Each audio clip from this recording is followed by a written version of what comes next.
Hello everyone. Back again with Trappy D Recaps. I will be talking about a 2023 movie where a retired detective is persuaded to look into a case. Before we proceed, please like and subscribe and click on the bell icon to get notified anytime I drop a new video. In 1947, Hercule Poirot, the famous detective, lived in retirement in Venice. He engaged a former police officer, Vitale Portfolio, as his bodyguard. On Halloween, Ariadne Oliver, a mystery writer, convinced Poirot to attend a Halloween gathering and séance at the Palazzo of Rowena Drake, a celebrated opera singer. Their aim was to uncover Joyce Reynolds, a World War I nurse turned psychic, as a fraud. The palazzo was said to be haunted by the spirits of children who perished when it served as an orphanage during a plague, and that the spirit hated doctors and nurses, and they are not thrilled with people visiting the home. Rowena employed Joyce to communicate with her late daughter, Alicia, who had taken her own life after her engagement with chef Maxime Girard was broken off, and it was said that she see and hear the ghost of the deceased children, and they were the cause of her death. Other attendees included Olga Semenoff, Rowena's housekeeper, Dr. Leslie Ferrier and his son Leopold, and Joyce's Romani assistant Desdemona Holland.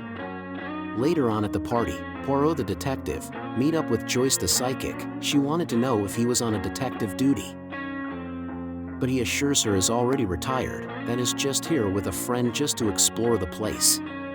During the seance, Joyce communicate with Alicia using a typewriter by letting the machine to type on its own, prompting everyone to believe she was actually communicating with Alicia. Poirot the detective, whom have been observing the whole thing, discovered that Joyce had two assistants, Desdemona's brother, Nicholas, whom was under the chimney, so he brought him out, and reveals that Joyce, the psychic, was a fake, that the typewriter Joyce was using to communicate with Alicia was being controlled by Nicholas. Joyce then pretended to be possessed by Alicia's spirit by speaking in her voice, making everyone to believe her again. She then suggested that Alicia had been murdered by one of the guests present with them in the séance, pointing at everyone saying, "You killed me." After the séance, Joyce then proceeded to say, the killer will be reviewed the next day. Later on at 12 midnight, Joyce was discovered dead, impaled on a statue, shortly after an anonymous assailant nearly drowned Poirot the detective during he was trying to eat an apple from a bowl of water.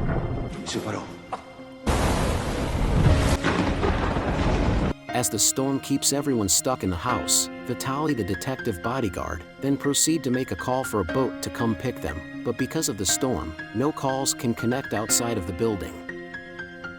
So based on the fact that Joyce was a nurse, the other guests then comes to a conclusion that it was the ghost of the deceased children that killed her. Because they don't like doctors and nurses, they all then panicked and decided to leave the palazzo. Maxime was more eager to live, saying he doesn't want to die. But Poirot the detective, sensing something fishy, then locks all the gate leading outside of the palazzo, putting Vitale as bodyguard in charge of it. Poirot has never believed in ghosts. He then proceeds to say Joyce was killed by one of the guests present among them, and now he has to solve the mystery of what happened. Poirot talks to all the guests to find out what happened. He then made Ariadne, his friend, the mystery writer, to assist him in the investigation, seeing that she may not be involved in Joyce's death. During his investigation, some strange things happened, like seeing Alicia's ghost and hearing a girl humming a song.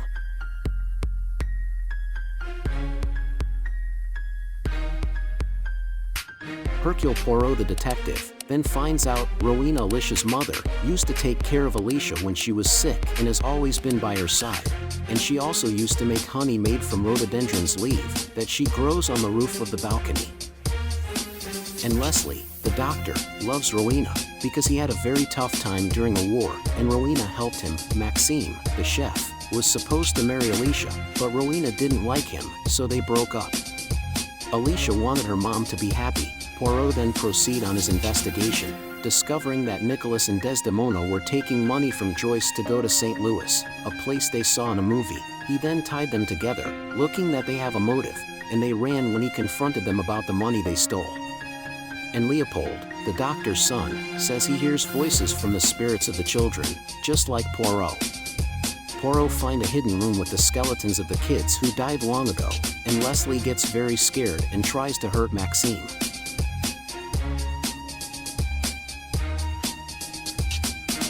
They lock Leslie in a room to calm him down, giving Poirot the only key. Then Poirot started putting all the pieces together. He then figures out that Joyce was truly a fraud, and she was together with Ariadne and Vitali with the plan to confuse everyone for money. Vitali lied about not being to the palazzo before, but when Joyce died he knew where the hidden phone was, and that he was the one that gave Joyce secret information about Alicia's death. And Ariadne wanted to use Poirot's trouble with the supernatural for her new book, but then everything went confusing for them when Joyce was killed. While Poirot was confronting Ariadne and Vitali, he was then called by the other guests, informing him that Leslie had been killed. When he got there he then found out that Leslie stabbed himself to death, putting the whole investigation a little bit confusing for the detective Poirot. Hercule Poirot, staring at the childhood picture of Alicia the deceased, remembering the little girl he saw earlier when he started the investigation, he then started to put two and two together, realizing who was behind the whole killing. After gathering the remaining guests together, Poirot then revealed Rowena, the mother of the deceased, is the murderer. He then proceeded to say she was obsessed with keeping Alicia for herself, that she cut her off from contact with Maxime. After learning they planned to reconcile, and she used small amounts of poisonous, hallucinogenic honey, extracted from rhododendrons, the plant on the rooftop of her balcony, to weaken and then care for her. Poirot say more on the fact that earlier, before he started the investigation, Rowena mixed the same honey with the tea she gave him, which made him see and hear ghosts. He still proceeded to say that one night, during another of Alicia's hallucination caused by the poisonous honey, Olga, Rowena's house help, not knowing the content of the honey, she mixed a tea with a fatal dose of the poisonous honey, which leads to Alicia's death. Olga, thinking Alicia is asleep, then slept off while watching Alicia. But when Rowena came she found out Alicia was dead, but with fear of exposure, she staged Alicia's suicide, making it look like Alicia was been tormented and killed by the spirit of the children who died there. Poirot still proceeded with his discovery that when she began receiving blackmail threats, Rowena suspected either Joyce or Leslie.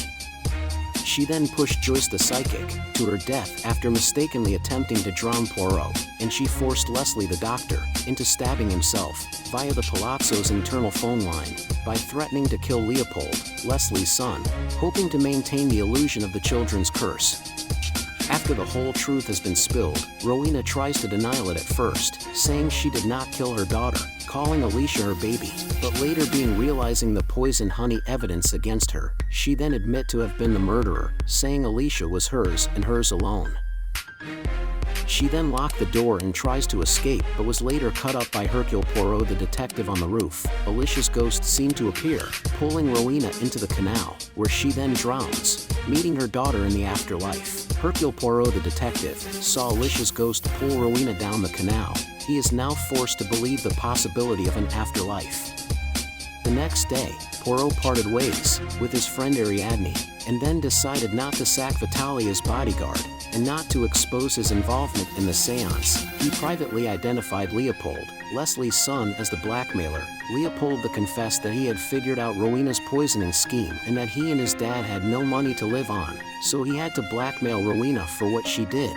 Poirot then advised Leopold and Olga to use the stolen money to help the Hollands, the psychic assistants, start a new life in the United States. Poirot then returned home to accept new cases. Thank you for watching, and please don't forget to like and subscribe to my channel, and click on the bell icon so you will get notified anytime I drop off a new video. Thank you and see you in the next video.